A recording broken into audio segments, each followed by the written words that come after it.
जलभराव, दिल्ली हरियाणा में बाढ़ का खतरा गहराया।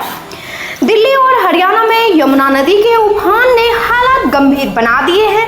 लगातार पानी बढ़ने से नदी का जलस्तर रिकॉर्ड स्तर पर पहुंच गया है। दिल्ली में यमुना 207.41 मीटर तक पहुंच गई, जो अब तक का तीसरा सबसे ऊंचा स्तर है। इससे राजधानी के निचले इलाकों में पानी भर गया और लोगों को सुरक्षित स्थानों पर शिफ्ट किया गया। उधर हरियाणा के यमुनानगर जिले से होकर यमुना का प्रवेश होने के कारण आसपास के गांव और कस्बों में बाढ़ जैसी स्थिति उत्पन्न हो गई है। खेतों में पानी भरने से फसलें डूबने लगी हैं और ग्रामीणों को पलायन करना पड़ रहा है। प्रशासन राहत और बचाव कार्य में जुटा है, लेकिन जल भराव के कारण जनजीवन अस्त व्यस्त है। दिल्ली हरियाणा बॉर्डर से रंजित गुप्ता की रिपोर्ट के अनुसार लोग दहशत में हैं और सरकारी मदद का इंतजार कर रहे हैं। मेरा नाम है मोहम्मद आदिल सिद्दीकी। आदिल जी, जिस तरीके से यमुना क्षेत्र में बाढ़ से प्रभावित हुए हैं लोग, चाहे दिल्ली हो या हरियाणा हो, प्रभावित है, काफ़ी ज़्यादा लोग प्रभावित है। पीछे कॉलोनी में भी देख रहे हैं, लोग विस्थापित कर रहे हैं। ऐसे में आप लोग कैसे साथ में खड़े हैं एक दूसरे के लिए? देखिए कि ये हमारा गार्डन है और ये सारा यहाँ पर जो है पानी भर चुका है इस तरीके के साथ में। तो जब हम लोगों को पता लगा कि जी पानी आ रहा है यहाँ पे इस तरीके के साथ में अंदर आया, हमने जितना हो सकता था ज़्यादातर लोगों को, फैमिली को अंदर रखा। लेकिन पानी जब ऊपर आ गया तो हमने उन लोगों को ऊपर शिफ्ट कर दिया। फिर उसके बाद हमको ये महसूस हुआ कि यहाँ पर लोग सड़क पर बैठे हुए हैं और पड़े हुए हैं और लोगों के पास सिलेंडर नहीं है, चूल्हा नहीं है। तो इसको देखते हुए, मद्देनज़र रखते हुए गवर्नमेंट का यहाँ पर हरियाणा के अंदर अभी तक हमने कोई भी ना तो कैंप देखा है ना कुछ देखा है। सिर्फ एक पानी का टैंकर तो यहाँ पर आया, इसके अलावा कुछ नहीं आया। तो फिर ऊपर वाले ने हमारे दिल में बात डाली और हमने यहाँ पर एक लंगर चालू किया है, जो कि हमारे यहाँ पर खाना बन रहा है, दोपहर भी और शाम भी। 2 टाइम हमारा खाना बन रहा है। कल भी बना था और आज ऊपर वाले की दुआ से 12 बजे से हमारा यहाँ पर खाना बन रहा है, रेगुलरली पक रहा है। ये आप अपने पास से कर रहे हैं? जी बिल्कुल मैं अपने पास से कर रहा हूँ। कुछ मेरे साथ में साथी हैं जिन लोगों की मदद मुझे आज मिली है। जिस तरीके से दिल्ली सरकार वहाँ सुविधा दे रही है, क्या हरियाणा सरकार दे रही है? कोई सुविधा नहीं दे रही।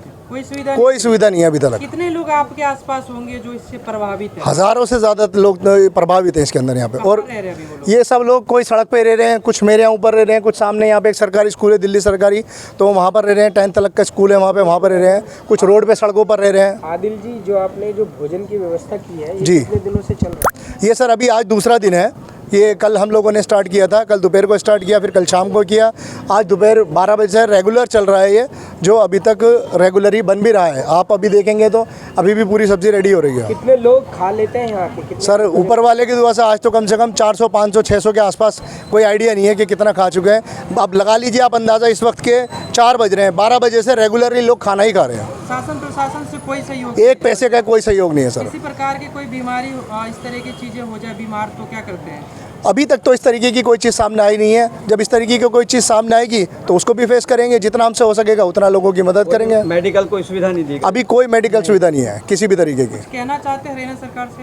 हरियाणा सरकार से बस यही कहना चाहेंगे कि जब यहाँ पर लोग रह रहे हैं, जब लोग इस तरीके की परेशानी के अंदर है, तकलीफ़ के अंदर है, तो लोगों को यहाँ पर आना चाहिए, यहाँ के लोगों को भी आना चाहिए। क्योंकि जो सामने का हमारा इलाका है, ये सब पैसे वाले और मजबूत लोग हैं, क्योंकि सब नंबरदार और बहुत अच्छे तरीके के साथ में मजबूत सारे लोग हैं। सभी लोगों को आगे आना चाहिए। ये तो इंसानियत का काम है और इसमें सबको एक दूसरे के साथ में मिलकर खड़े होना चाहिए। कोई MP MLA से कोई सुविधा मिली? कोई सुविधा नहीं है अभी तक। उधर भी बीजेपी की सरकार है, इधर भी बीजेपी की, लेकिन वहाँ पर सुविधा है। वहाँ पर राम सिंह नेताजी ने भी अपना कैंप लगा रखा है और भी लोग बहुत आ रहे हैं। दिल्ली में बहुत मदद है, लेकिन हरियाणा के अंदर आप अगर इस पर सर्वे करना चाहें तो आप चौकी से लेके और आप आगे अटल चौक तक चले जाइए, आपको कोई भी कैंप इस तरीके का नहीं मिलेगा कि जिससे लोग आराम से रह सकें या उन लोगों को कोई गवर्नमेंट की तरफ से सुविधा मिल रही हो। हमारे चैनल के माध्यम से क्या संदेश देना चाहते हैं? आपके चैनल के माध्यम से मैं लोगों को ये संदेश देना चाहूँगा कि पहले तो सरकार के लिए कि सरकार को यहाँ पर सर्वे करना चाहिए। हाँ, पुलिस आती है लोगों को सिर्फ इसके लिए कहने के लिए कि आप लोग वहाँ से बाहर निकल जाएं, ताकि कोई अनहोनी हो तो उससे बच सकें। सिर्फ इसके लिए तो सरकार ने लोग लगा रखे हैं, पुलिस लगा रखी है।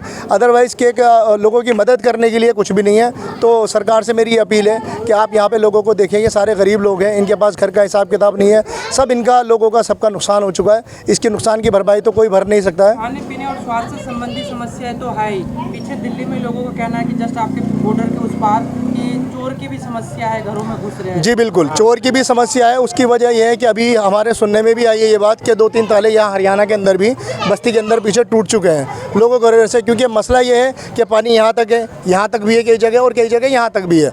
अब प्रशासन तो जाने नहीं दे रही है अंदर, लेकिन जो लोग जिसको चोरी करनी होती है वो तैर के अपने जाते हैं और ताला तोड़कर, और उसमें से जो जो कीमती सामान है वो वहाँ से निकाल रहे हैं। क्योंकि ऐसा हुआ है कि लोग बहुत सारे ऐसे थे कि अचानक भागने पड़े, अचानक लोगों को क्विट करना पड़ा वहाँ से। तो कई लोगों का जेवरात भी है, पैसा भी है, तो एकदम वो ध्यान में नहीं रहा, जिसके जैसे निकल सका वो निकल लिया। जो कीमती चीज़ें वहाँ पर है वो सारी चोरी हो रही हैं। हमारी खबरों से जुड़े रहने के लिए हमारे चैनल को सब्सक्राइब करें और बेल आइकन को दबाएं ताकि खबर की नोटिफिकेशन आपको मिलती रहे।